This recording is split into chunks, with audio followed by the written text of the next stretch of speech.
Okay, hey guys, today we're going to start with 5-4, solving radical equations. Okay, so here's our first problem, and we're going to start by adding 2 to both sides,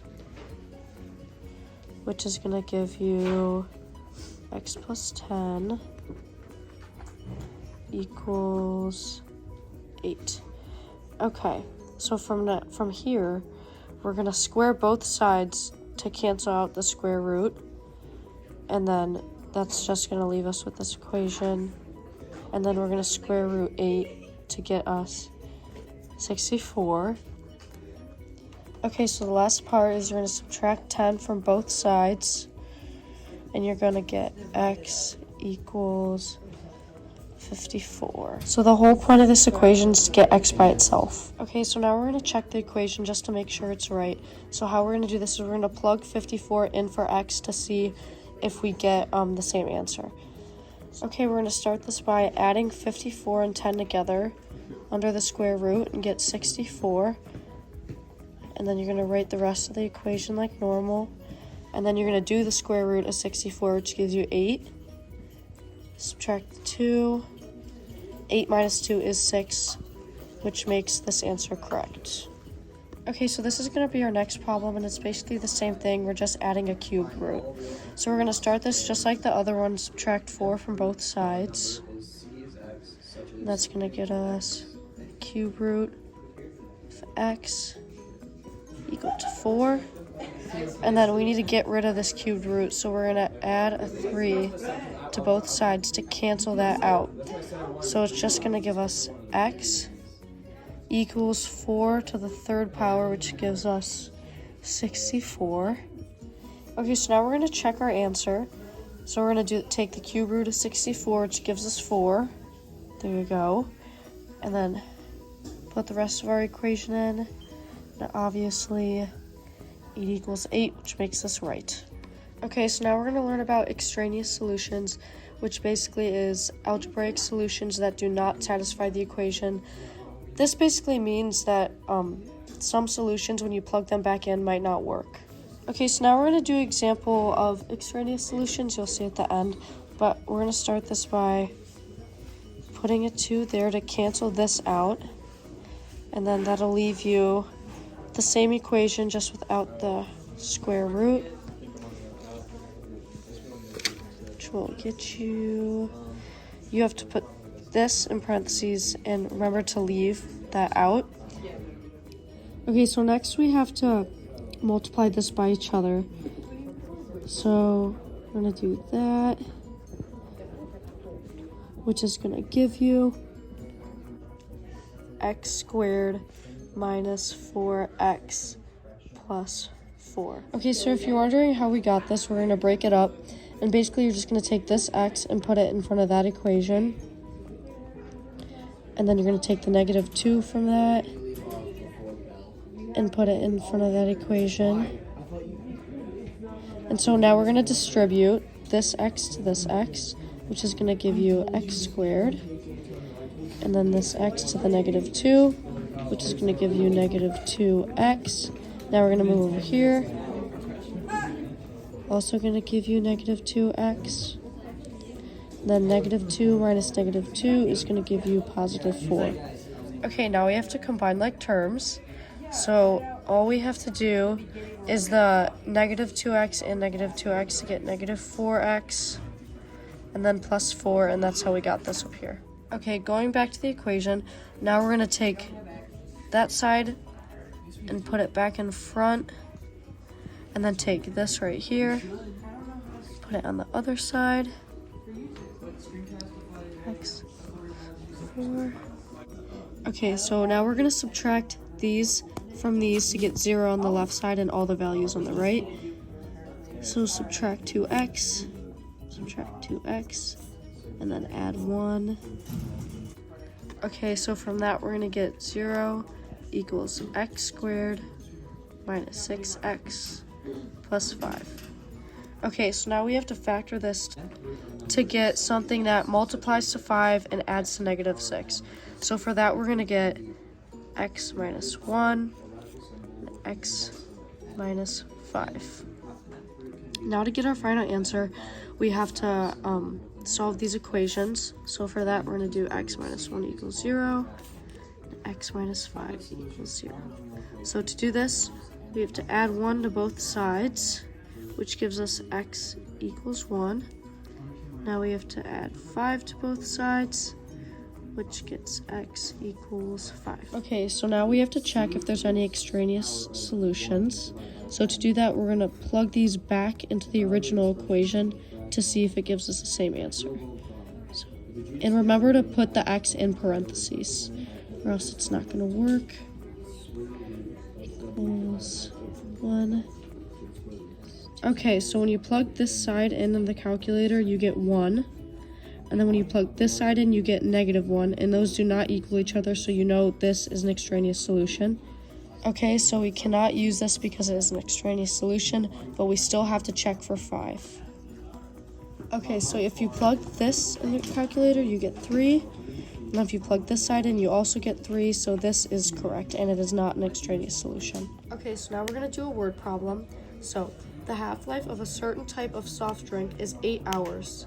If a person drinks 55 milliliters of this drink, the formula y equals 55 0.5 t to the 8th tells the amount of the drink left in the person's system after t hours. How much of the soft drink is in the person's system after 5 hours? Okay, so this is your equation. Here's t, and t is for how many hours. So what you're going to do is you're going to plug 5 in for t.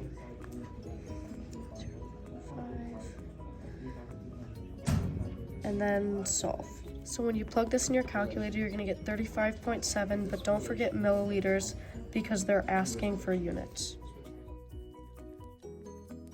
Moving on to a new topic, we're going to be doing 5-6 inverses. So inverse relation is going from the output to the input, and inverse function is each new unique input goes to a unique output. So basically an inverse is you start with an x and a y, and then you ended up switching the x's and the y's, so now the numbers are in different spots.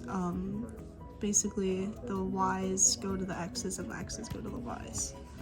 So basically, to figure out if it is a function or not, after you do the inverse, you look to see if any numbers repeat going into the y's, and since one goes into two numbers twice from the x, it is not a function. So basically for this problem, we are going to start with these x's and y's, and we're going to flip them, and so we're going to look to see if any numbers repeat. So 9 goes into -1, 7 goes into 0, 5 goes into 1, 3 goes into 2, 1 goes into 3, and -1 goes into 4. So this is a function because none of the numbers repeat going into the y's. So to show these inverses on a graph, you basically plug it into Desmos, and then you will see the line. If it hits twice on these two parabolas, then it is not a function, but if it only hits once, then it is a function. So for this first problem, we're going to do f of x equals 4x plus 16. So basically now we're going to do the inverse, so this f of x turns into y equals 4x plus 16. And then so you're going to switch the y's and the x's, so it'll be x equals 4y plus 16. So you're going to do minus 16 on each side, and then you'll get x minus 16 equals 4y, and then you're going to divide 4 on each side, so you're going to get x equals 16 over 4 equals y. And so the final problem would look like this. It's going to be x minus 16 over 4 equals f minus 1 of x. Alright, for this next problem, we are going to be adding a square root and a cube. You're going to start by making this y and still having the same equation. You will now be doing inverse, and you'll be switching the x's and the y's.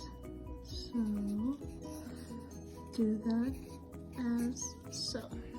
You will now want to divide each side by -1 to get rid of this negative right here. Done as so, to get rid of that one right there. This will turn into negative x, and this negative will over here, will be gone. So to now get rid of this cubed and the square root, you will be adding the cubed on each side of the equation. So you'll be adding a cube there and you'll be adding over here, and so now these cross out over here. This will now leave you with negative x cubed equals 8y, and you are now going to divide each side by 8 to get y alone. So for the final answer, it will be negative x cubed over 8 equals f of 1 x.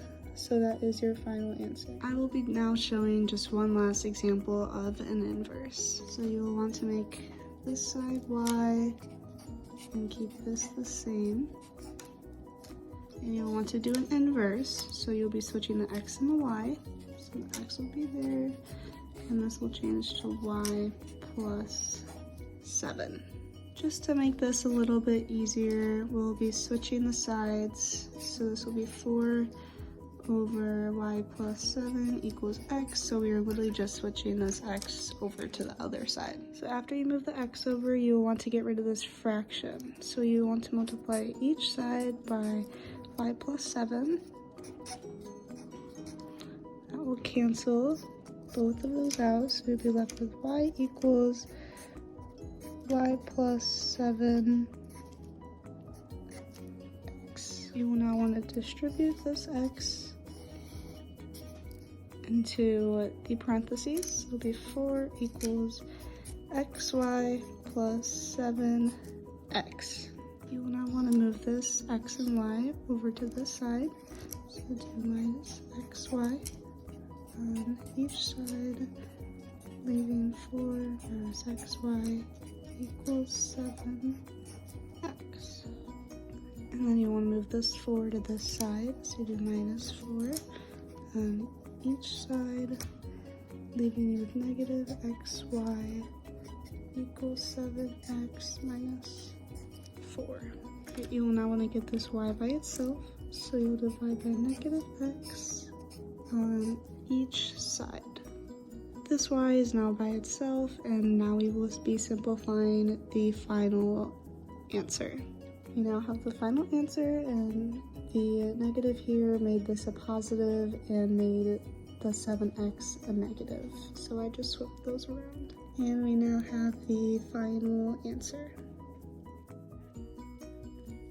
The last topic we're going to be covering is 5(1) nth root, radical, and rational exponents. First, we're going to cover the definitions, and the definition of index is the root to take, which would be the 3. Next is the nth root, which is a number that multiplies by itself n times to get the radicand. The radical symbol is index, and then the inside is the radicand. And then the radicand is the expression under the radical, which would be the x. Now we're going to do some practice problems, and we're going to have 5 as the index, and then 32x as the radicand, and then 10 is the nth root. First, you're going to split them up, still keeping the 5 as the index. You're going to split them up into the 5th root of 32, and then the 5th root of x to the 10th power. Starting with the 5th root of 32, you're just going to do that like normal, put it into the calculator, and get 2. For the x part, it's a little different, so you're going to have to divide the nth root over the index, so it would be like this. So then the 10 would be over the 5 right here, so you keep the x and just bring it down. Then you do 10 divided by 5, which is 2, and then you bring it down and you combine it with the 2, and it's going to be 2x to the 2nd power. And then that's the final answer. Next, we're going to do another word problem, which is going to be the 4th root of 81x to the 20th power. Just like the other equation, you're going to split them up, and then you're going to do the 4th root to 81 and put that in the calculator and get 3. And then for the x part, you're going to bring it down here and do 4th root of x to the 20th power. And then what you're going to do is you're going to do the nth root over index, so it's going to be, this is the nth root, this is the index, 20 over 4. You divide those two and get 5. And then do 3x to the 5th power. But for this equation, it's going to be a little different. You're going to do plus minus here because the 4 is an even number. If it's an odd number, you're not going to do that. But if it's an even number, then you have. So always remember, if it's an even index, then you're gonna have a plus minus in your answer. Now we're going to talk about how you write out these kind of equations. So you're kind of going to think about it like going left to right for these. So you're going to do root, radicand, power. So the third root, right here, of 64, the radicand, to the second power, which is right here. And then that's how you write them. So it would be the third root of 64 to the second power. And how you solve that is you do the third root of 64 first, which gives you 4, and then you do 4 to the second power, which gives you 16. Next, we're going to look at how to write out an equation that looks like this. So as we know from previous equations, this 6 is going to be the index, and then this 64 is going to be the radicand, and then the 4 is going to be the power, because of nth root over index, so this is the nth root. So how you would write that out is the 6th root of 64 to the 4th power, and then that equals 16. Next, we're going to do another equation. So we're going to do 2x to the second power equals 50, and how we're going to prove that is we're going to try to get the x by itself. First, we're going to divide the 2 on each side, which gives you x to the second power equals 25. And then next, we're going to do a root. So you're going to square root them both, and then for the x, you're going to cancel out the 2's. We canceled the 2's out by adding a 2 here and then canceling it out. And now whatever we do to this side, we have to do to this side. So we have to add a 2 here. So after you do all that, the square root of x is x, and then the second root to 25 is going to be 5. But don't forget, because this index is an even number, there's still going to be a plus minus, even though it canceled out. We did use it here too. So then the answer would be x equals plus minus 5. Now we're going to plug that back into the equation just to make sure it's correct. So I just plugged it into the calculator and making sure I have parentheses, because if you don't put parentheses, then it could change the answer. So make sure you have parentheses, and it does equal 50, so this answer does check out. Okay, so moving on to our last part, we're going to do a word problem. Anna's bank account earns interest annually. The equation shows her starting balance of $200 and her balance at the end of 3 years, $221.74. At what rate R did Anna earn interest? So the given equation that they give you is 221.74 equals 200 parentheses 1 plus r to the third power. So starting with this equation, I just flipped it around to make it a little easier for me, working left to right. So first we're going to divide 200 from each side. So this is gone. And then we're going to rewrite it to be 1 plus r to the third root equals 1.109. Next, we're going to use the power of a power property, and we're going to do 1/3 on the left side, and then whatever we do to this side, we also have to do to this side. So this is going to be in parentheses 1.109 to the 1/3 power. So these cancel out, and then we're going to do 1 plus r equals 1.03. Next, we still have to get r by itself. So now we have to do minus 1, which is 0.035. So then we have r equals 0.035, but we're not done. We still have to put this into a percent. Next, to put this into a percent, you're going to do 100 times 0.035, which gets you 3.5%. And that's your answer. So to sum up this word problem, Anna earned interest at a rate of 3.5%.